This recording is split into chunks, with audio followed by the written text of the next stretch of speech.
এই মুহূর্তে গুনিয়ামারা মাঠে একটা সমস্যার সম্মুখীন হতে হচ্ছে সবাইকে।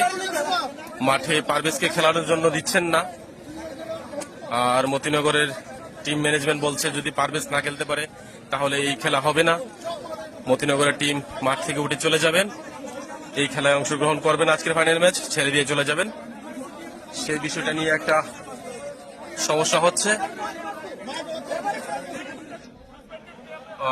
পারভেজকে মাঠে দেখানোর পরই তাদের হয়তোবা কিছুটা ভয় লাগছে, সেজন্য পারভেজকে এই মাঠে না খেলানোর জন্য একটা ষড়যন্ত্র চালানো হচ্ছে অপনয়নের পক্ষ থেকে।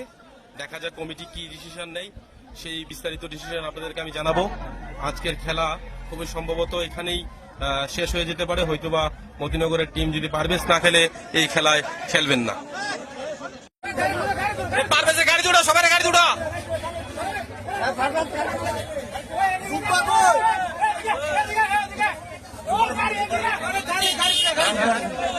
কমিটির ভুল সিদ্ধান্তের কারণে আজকের এই গনিয়ামারা মাঠে যে ফাইনাল ম্যাচটি হবার কথা ছিল সেটা প্রায় বাতিলই হয়ে গেছে। মতিনগরের টিম যে ছিল, মতিনগরের টিম মাঠ ছেড়ে চলে এসেছে, কারণ কমিটি সেইভাবে সিদ্ধান্ত নিতে পারেনি। দর্শকদের মনে বিভিন্ন ধরনের কথাবার্তা হচ্ছে দর্শকদেরকে ঘিরে।